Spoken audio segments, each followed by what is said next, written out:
Peace. I'm listening to a little bit of Jamiroquai. I was listening to some CeeLo yesterday. Kind of similar in flavor. It's kind of like this 1970s vibe. I often think if our incarnation existed, I definitely lived in the 70s because I just feel like, you just feel your aura in a different time or place. Anyways, this video is a continuance of what I started earlier. I posted on IG. This notion of the fountain of youth and our society's obsession with youth and ageism, right? We're familiar with racism. We're familiar with sexism. We've heard these terms before. But ageism is not a term that is frequently used. And a lot of times, if you're filing like an EEOC complaint, you might see a box that says, do you feel like you were discriminated against because of age? And it happens often, where people might go apply for a job and they may not get that job because they feel like they're too old for the job, or maybe even too young for the job. Ageism happens way more often than we discuss. And so, of course, I want to talk about it from a spiritual aspect. What does it mean to be youthful? What does it mean to be childlike? In the Bible, there's verses that talk about being childlike, but there's also, a very profound verse. And I love this one where he basically, it says in the Bible that when I became an adult and I became a man, I put childish things behind me. It's a great one. But in Islam, it says that in order to enter into the paradise, you have to be childlike. So these are two seemingly contradictory points of view on what it means to evolve, I guess you could say, and what it means to reach your final destination, which in monotheistic faith is heaven, it's paradise. And you hear adults say things like, they would give anything to have their former years back, their youth back. Why? Why is this? Why is our society, why is our culture so youth obsessed? What is this thing about being young? Why? What's behind it? So first, I'm going to dissect what I feel like it means to be childlike. What is childlike? To me, the reason why I love children, I love the babies, is because of their innocence. When you look into their eyes, they're just pure. They're just innocent. You open up their arms, they come to you. They hug you. They don't have reservations. They don't think before they cry. They don't think before they, need something like their milk or something like that. It's as authentic as it gets, right? There's no filter with them. They're just innately who they are.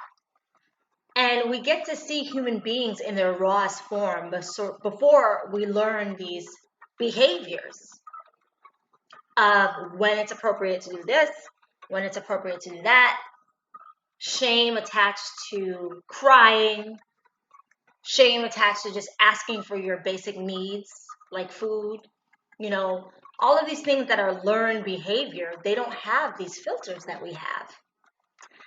And then as they get a little older, they talk. They talk when they want to. They speak out of turn. You have to let them know it's not your time to talk and things like that. And the things that they say are unfiltered when they're little. They say whatever is on their heart. They say whatever is on their mind. And whether it is deemed as offensive or whether, there's nothing like the honesty of like a very, very young child. Like a very young child is going to tell you what's up. And it's like, that's what they do. They are not conditioned to know really deceit, And they also have hope. Being new to the world, they have this fresh mind.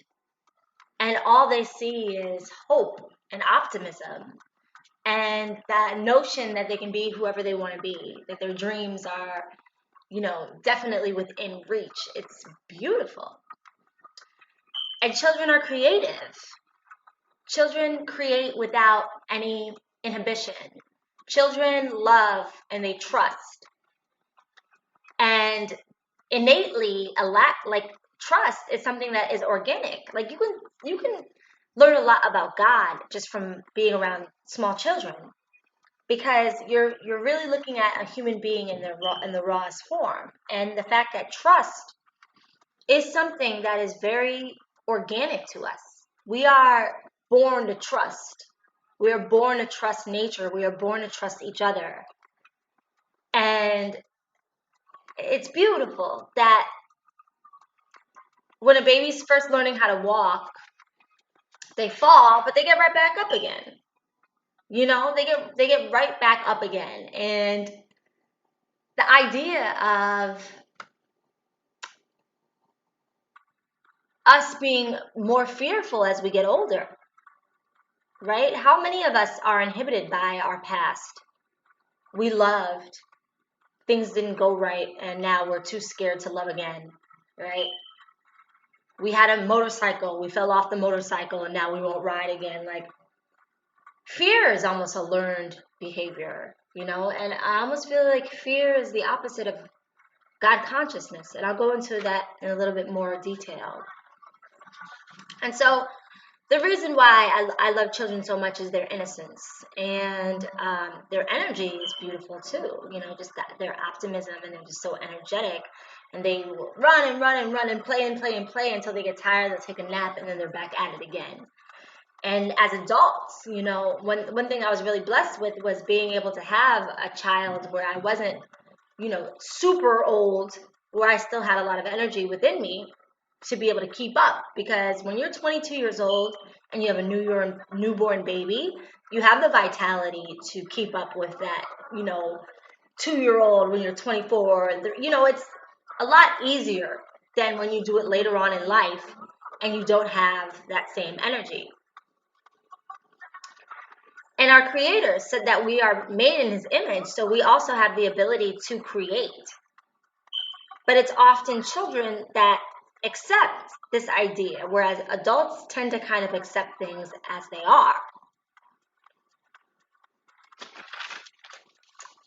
And the Quran, or it might be Hadith, also describes that everyone, when entering into paradise, or in paradise, right? If you visualize paradise, which I have done, where everybody's just happy, blissful, and how people might look, right? Because that was always a question that I had as a youth when my parents would describe heaven. Like, will I get to see my grandparents again? And when I see my grandparents again, will they look like grandparents? Like, how do we appear in heaven? And it says that we are all in our prime at the age 33. So everybody in paradise is 33 years old. Exactly how you looked at 33 is how you show up in paradise.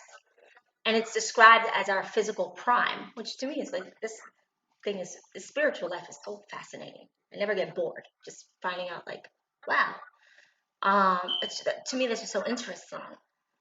But the notion that this great holy book, puts 33 at the prime, and that's somewhat contradictory to our culture. Most people within America would not say 33 is the prime,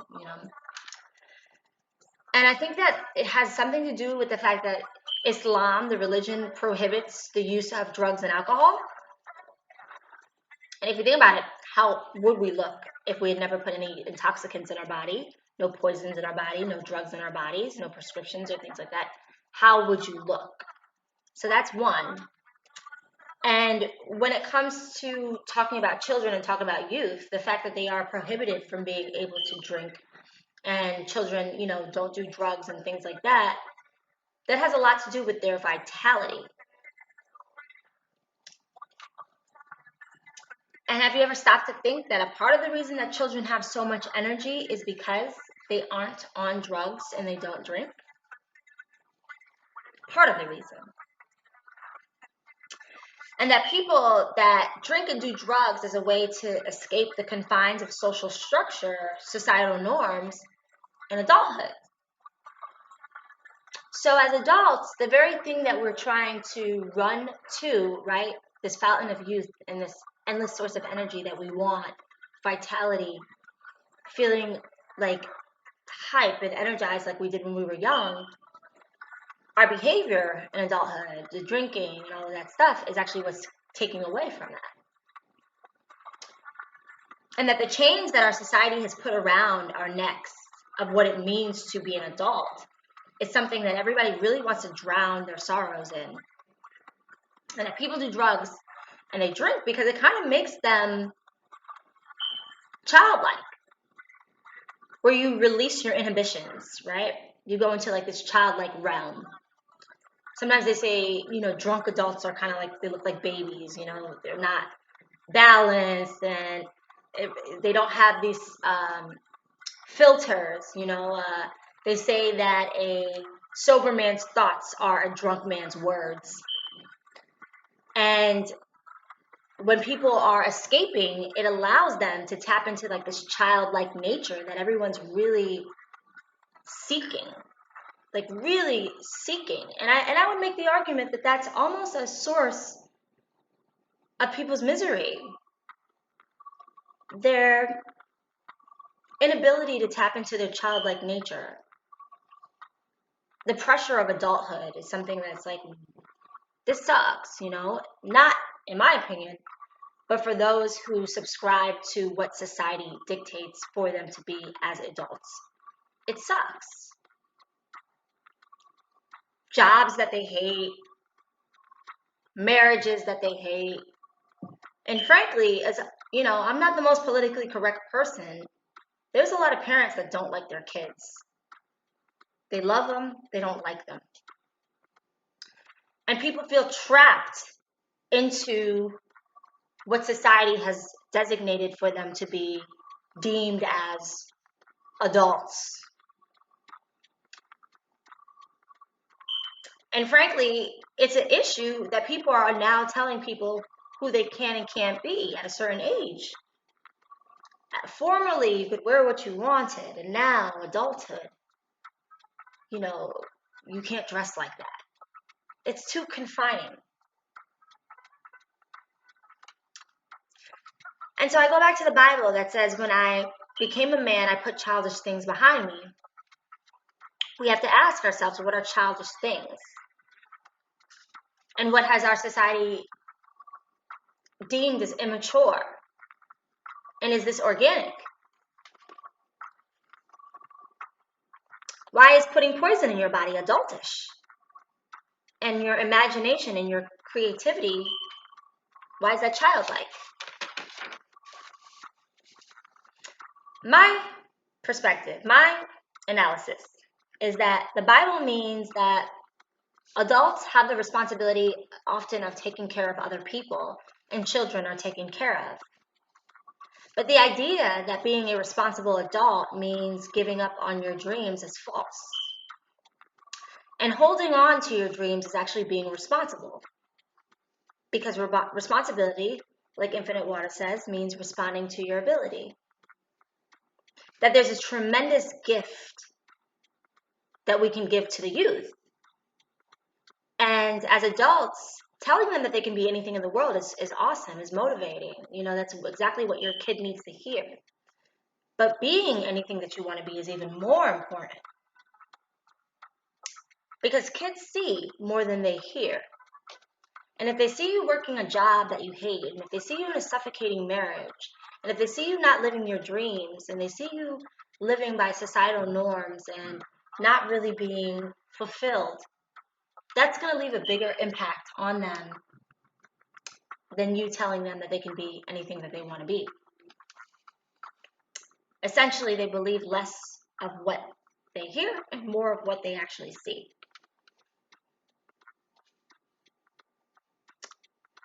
By not living our dreams, we are actually failing the youth. So I go back to what it means to be childlike. I'll be right back. I got something in the oven.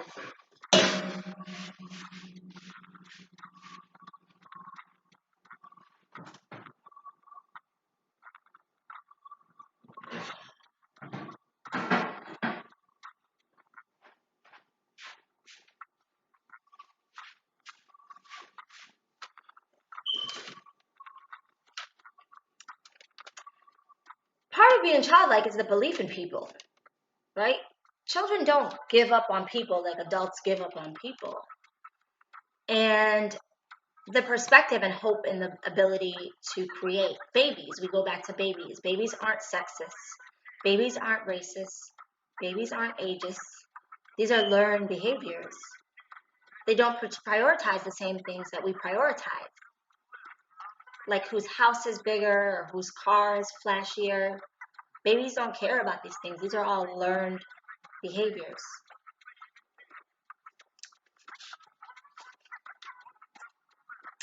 Children aren't normalized to labels. And with sexism, just like women don't want to be told what to do and their limitations, I say the same thing about racism and ageism. I believe that this is just my perception, that a lot of women are less happy than men.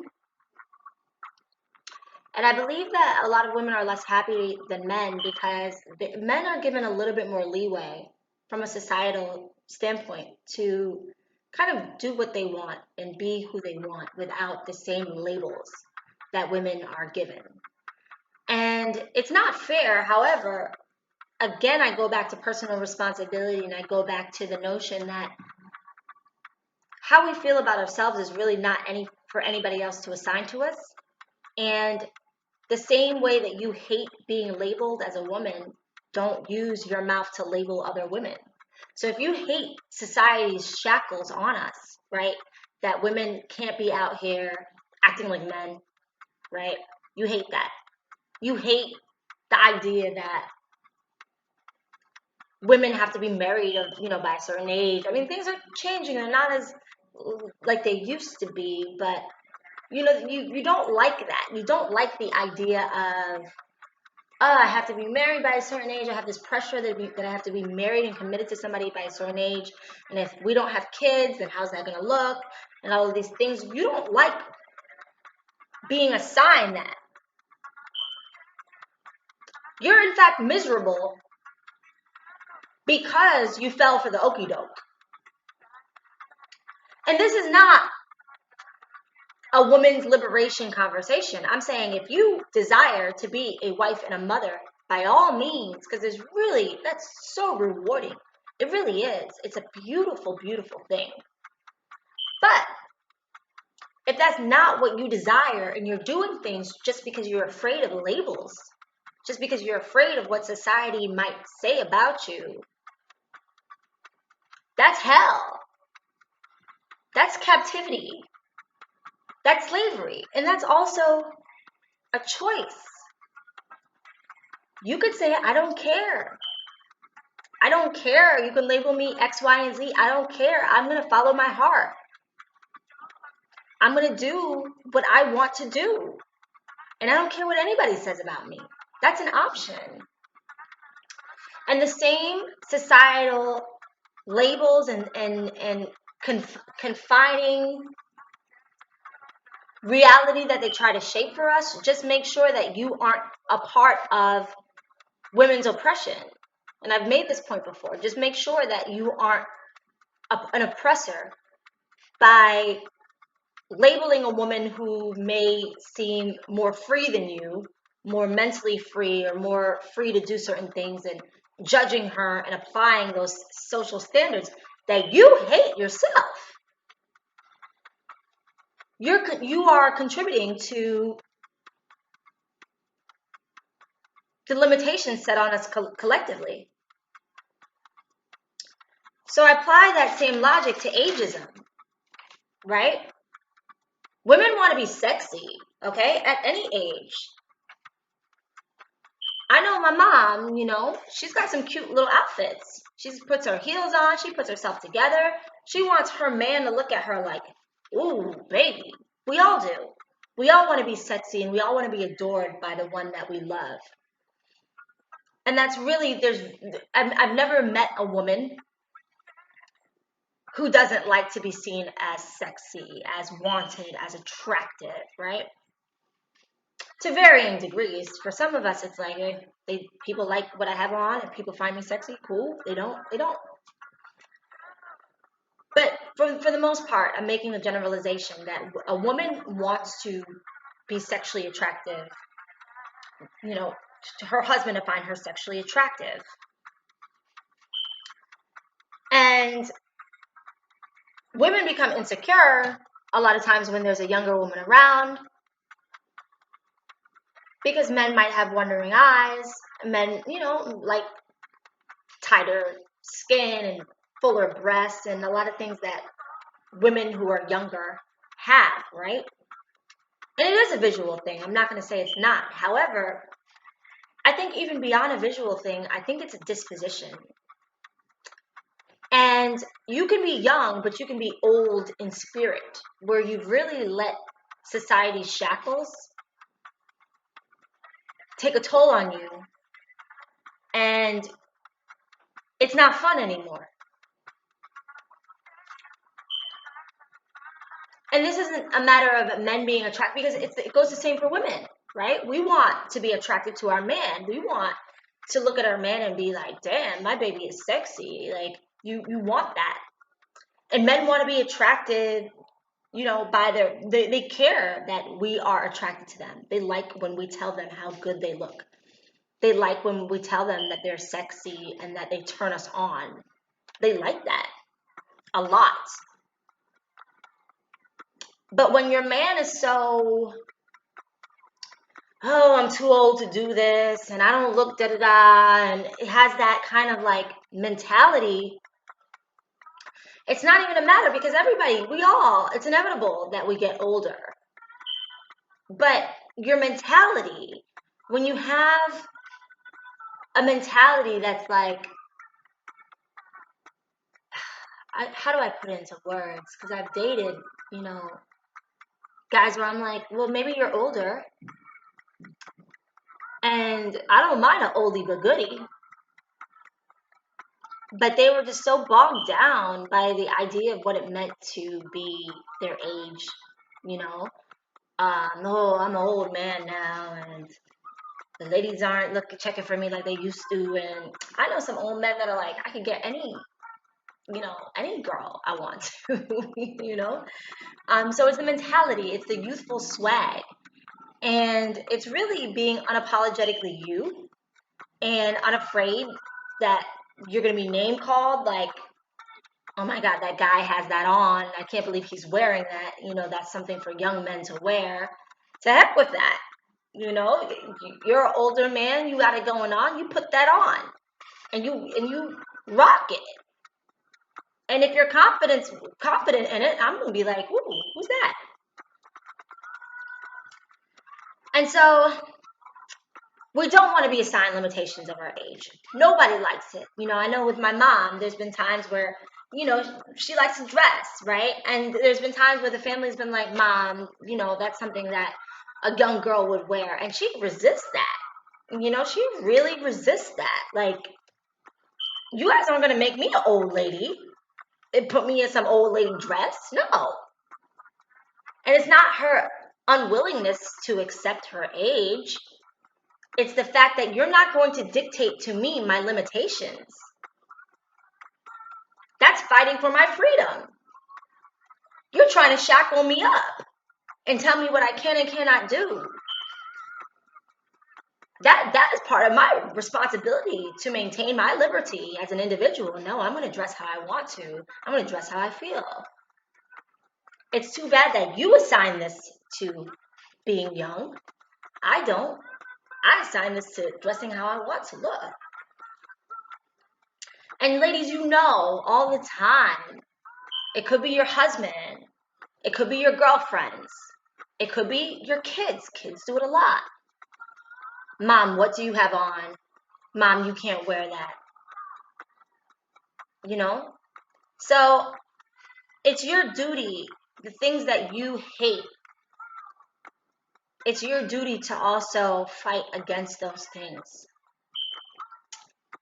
And for me, going into entertainment, that's been kind of like the dark cloud that they've been trying to put over my head.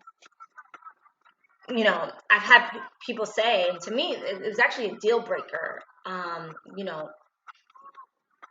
who wants to be a X, Y, and Z rapper? You're too old, blah, blah. I was dating a guy who actually said that to me, that I should put aside my pursuits of music and put aside my pursuits of entertainment, basically because I wasn't a teenager. Well, that's what they like. They like teenagers, 15 years old, 16 years old. That's when people get into the industry. And I say, well, maybe that's the case, but why? Just because that's the norm, right? Because it was the norm at one point for Black people to have to sit at separate, use separate bathrooms and have separate water fountains. And everybody just accepted it. Well, that's just how it is. Why? Why is that the norm? And if I consider myself a provocative thinker and a thought, leader, and a leader as far as my own life at least,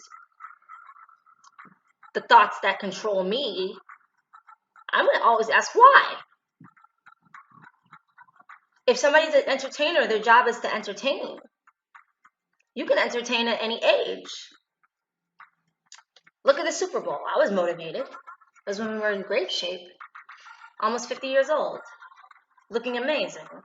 Entertaining as you know what.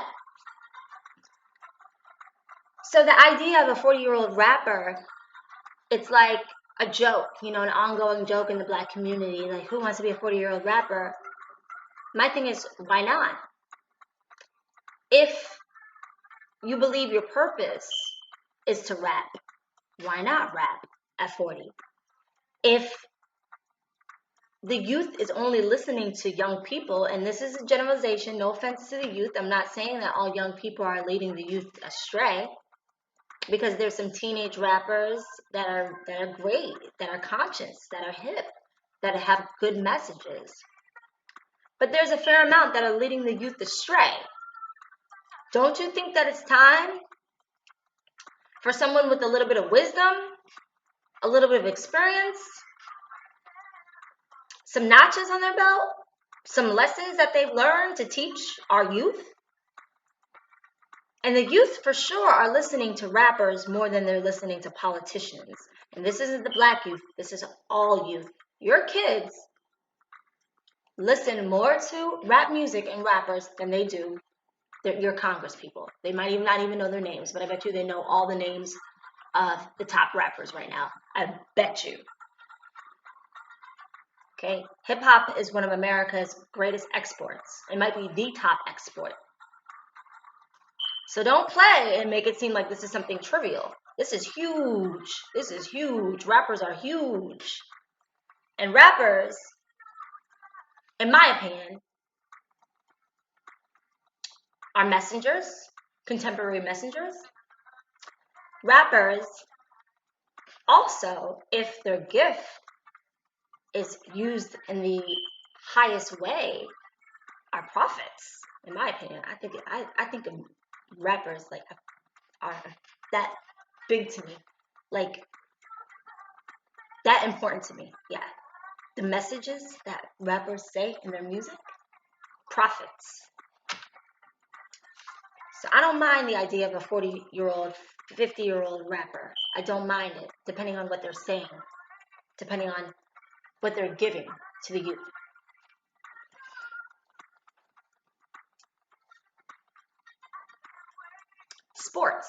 Sports, I can understand how somebody will say, well, sports is a little bit different, but it's the same thing with entertaining, right? Go to a J-Lo show and tell me that woman is not in her prime the way that she's able to work it. She is a dancer, right? She's a dancer. Boom Cat is a dancer. These women can dance. It doesn't matter how old they are. I went to a Debbie Allen class in LA, and that woman was amazing. Okay, if that's within your spirit, if you are a dancer, yes, there's a little bit more wear and tear on our bodies as we get older. Doesn't make a difference though. So with sports, yes, okay, the longer you have your joints, of course, the longer there's going to be wear and tear. That's just inevitable.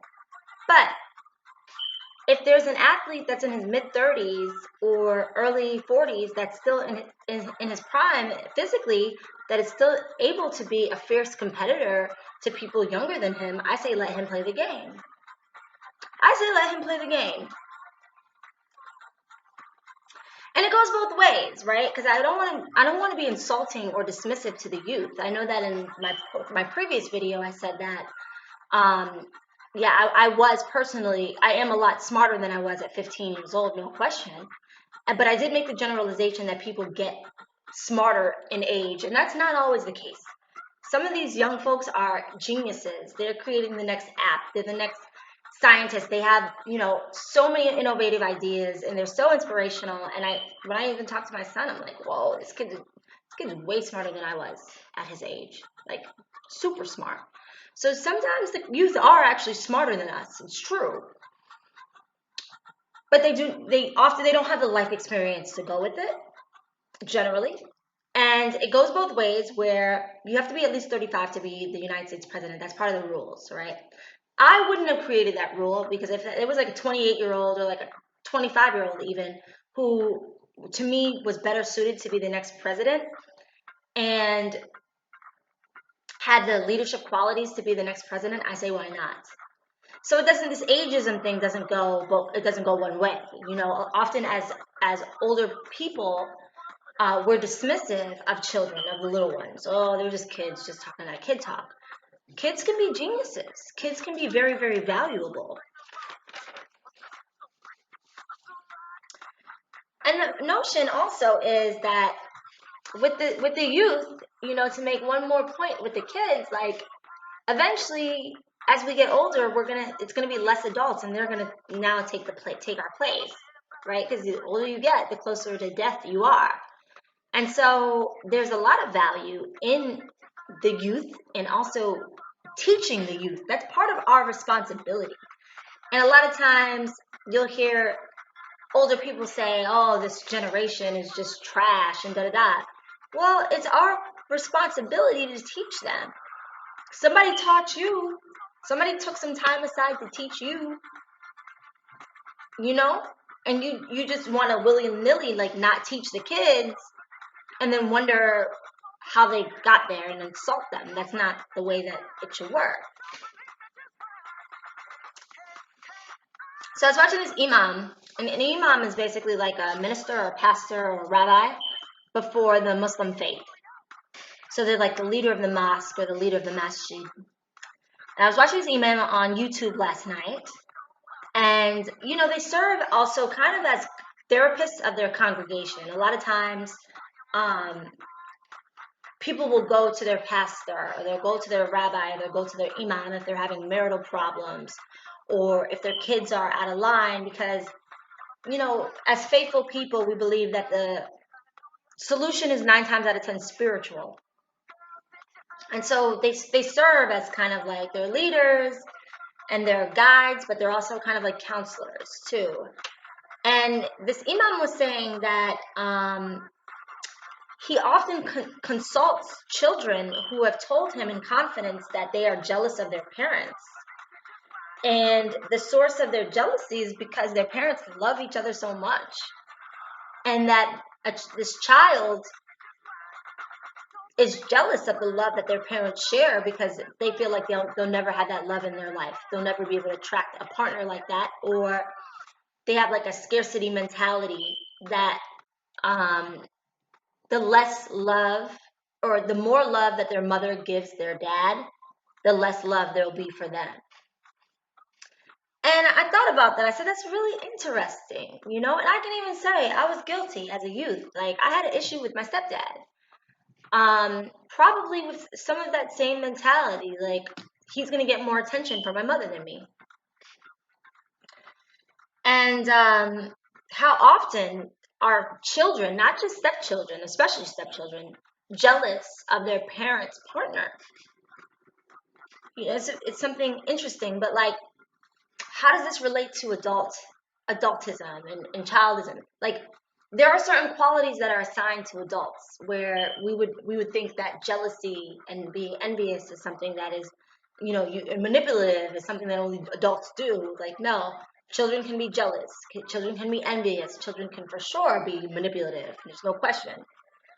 And I had this idea, like, just like there's child abuse, there's also parent abuse. That parents can be manipulated, and parents can be guilted, as if parents' sole responsibility is to exclusively focus on their kids' happiness. And we all know that happiness is not something that somebody can give to you. People can help you achieve happiness, but no matter what age, happiness is not something that somebody can give to you. Happiness has to be found within. It's a very personal thing. And there's kids that are given everything, literally everything: time, attention, love, money, this, that, toys, that, this, and they're still brats. They're still not grateful. So happiness is really not something that your parents can give to you. And sometimes these kids are very manipulative, and sometimes these kids are incapable of being satisfied, and they lack gratitude. And that ageism thing goes on both sides, because we won't associate those qualities with children. And there is no such thing in our society as parent abuse, like giving your all to a kid, giving all of your time and all of your affection, and that kid literally trying to like bully their parents, saying they don't want them to have love in their life. They don't want them to have a partner. They don't want them to have, these things happen. It's far more common than we are willing to admit. And so this is part one. I'm likely going to do a part two of this whole notion of the fountain of youth. And I said that I had found the fountain of youth. I believe I found the fountain of youth. And I revisit the idea that the fountain of youth is your mind. It's your mentality. It's what you choose to believe in and what you choose not to believe in. If you choose to believe that you are old at a certain age and that your dreams are behind you and you can't do these things anymore, then that's that. If you choose to believe that your dreams await you and that the world is an open palette for you to create at whatever age, then that's that. Until next time, peace.